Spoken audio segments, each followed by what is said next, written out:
What's up, guys? Who needs Meta here, coming at you another retro deck profile. Today we're going to look at Billy Break's Inzektors from YCS Indianapolis, where he got top 8. This was the September 2012 list, as opposed to the March one, where we had the 3 Dragonfly, 3 Hornet. So this is the neutered version of the deck that got hit because of, Worlds being what Worlds was that year, where it was almost entirely Inzektors due to the fact that we couldn't play TCG exclusive cards because of the OCG TCG ban list. So I believe it was Dalka and Wind-Up Shark were both not legal for Worlds, so that left one deck. And then the deck ended up getting annihilated, but ended up doing better. It actually never won an event in the TCG with the 3 Dragonfly and the 3 Hornet. So that's kind of interesting. So we'll get right into the list. This list is for our friend Ben. This was his favorite deck of all time, and we lost him to a brain tumor earlier in the year. And I've been wanting to do this deck for a while, and I finally have all the cards. So this is for our buddy Ben. Shout out to Ben, right, Cadigan? Yep. We have our one of Dragonfly. Card was limited. We use this guy to special summon from the deck. There are a lot of interesting ways to abuse this that we'll get into later on. But the essential point is to reuse the deck. But the deck is not the play style that it used to be. We have our 3 Centipedes. This was the Searcher. We'll allow ourselves to add an Inzektor card, which is really cool that we could use this to search Sword as well as the Dragonfly. But we kind of want to reuse that Dragonfly as much as possible. We have the one of Hornet, just to simplify game states, pop cards. A lot of people were playing Deep Prisons and Mirror Forces again at this time because they weren't fearing this card as much. So it became much more lethal based on the meta. Not really respecting it as a card or as a deck. But the main focus of the deck now was definitely the 3 Ladybug, the ability to get into our rank 4s and 5s, mostly 5s. We don't really play a lot of rank 4s, but the ability to get into the toolbox of the extra deck is what's more important here. So the Ladybug ended up being probably the best card in the deck. And then the last Inzektor monster, we have the 1 Giga-Mantis, be big. We can pop this. We do spend a lot of time popping our own stuff as opposed to popping our opponent's stuff with Hornet. So we'll use this to special summon and extend our combos and reuse our monsters that we've already used because they're not hard once per turns. 2 Card Trooper to load our graveyard full of all kinds of good stuff. We want to put in our Inzektor monsters into our graveyard and abuse that. And then the draw is nice. And actually going point for point with Thunder King is really relevant in this version because we can't rely on Hornet and because we're relying on Centipede searches. And we want to be able to get over that Thunder King. So the fact that we can point for point and draw a card is actually really important because we wouldn't be able to use our Centipede searches that way. So then we have our tomato box. We have 2 tomatoes and 1 Sangan. Again, this is just a way to get into our Dragonfly or our Hornet or our Ladybug, whatever we need to get. This is a way to, fish our way into that even deeper. 1 Dark Arm Dragon. Again, we're playing Darks. We can equip from our graveyard to, change our counts and things like that and make sure that we have 3 Darks. And then we have, for hand traps, 2 Maxx and 2 Effect Veiler. This was kind of important because of the wind-up loop that was going on at the time. The Shockmaster loop, excuse me. The Shock Lock that was going on. Wind-up loop was dead, but we still had Shock Locks. Wind-ups are still probably the best deck until we got Cosmo Blazer and we got Water, full power Water. But this was the very beginning of that format, so there was no Mermails or anything like that, so we were still contending with things like Heroes and stuff like that. Actually, I believe Robbie Cole topped this event with his Machine of Gadgets, and I think Heretics were also up there, so that's kind of cool. On to the spell lineup here. We have our 2 swords. The attack gain is almost irrelevant. We're mostly using this to pop ourselves to, just kind of fuel our combos and keep going. There's a lot of interesting things you can do with the sword and just get creative. This deck is a really fun deck to Fishbowl, things like that. Yeah, sword was very good because you could equip it to something that already used its once per turn equip effect. Like if you have a Dragonfly and a Centipede on field and you just summoned out that Centipede, you can equip Hornet to it. And then if you have sword in hand, you can equip the sword to the Dragonfly and then you can go off all over again from there. So it really lets you go places. Foolish Burial to dump our Hornet and our Ladybug, and maybe some other things depending on what our hand has, which we'll see with the trap lineup. 2 Pot of Dualities to make sure we fish for our centipedes and our dragonfly. If we get a centipede off this, we can always search, and we're not really special summoning that often. We can set ourselves up for next turn. 1 Forbidden Lance to make sure that our monsters hit the board and things like that. We don't want to lose our dragonfly to a torrential or anything like that. So we got to protect our dragonfly here. Book of Moon for defensive purposes, and then we have the staple, the Trinity, Dark Hole, Monster Reborn, Heavy Storm, and then a card that does more for us than most decks is 3 MSTs. The fact that we can space our own equips to trigger them is really cool. So this is almost hand correction at this point. And then we'll get on to the traps.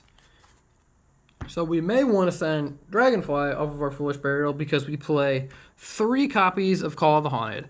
MST, call, target, card trooper, target Sangan, maybe detach, go Dragonfly, Centipede, detach the Dragonfly for like a Leviathan Dragon, call the Haunted that Dragonfly back, and then do it all again. We can really just abuse our Inzektor monsters over and over because they're not hard once per turn.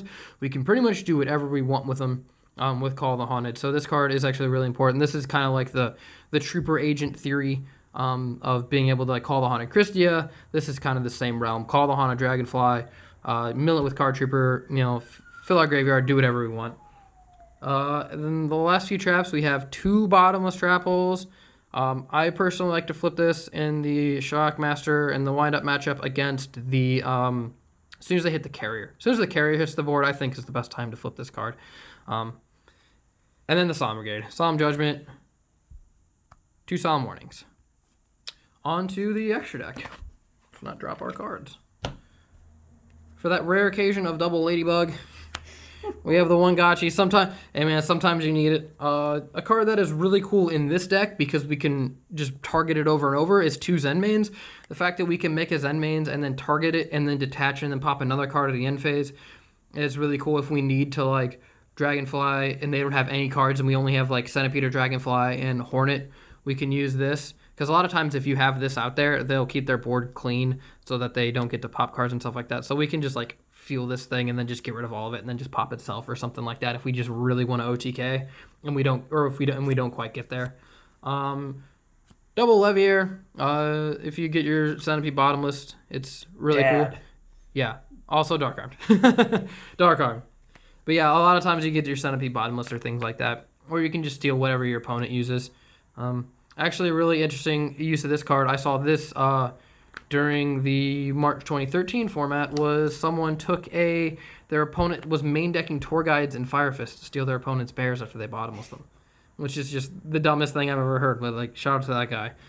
1 Leviathan Dragon, 1 Acid Golem because we could just blow it up if it gets too hard in our face.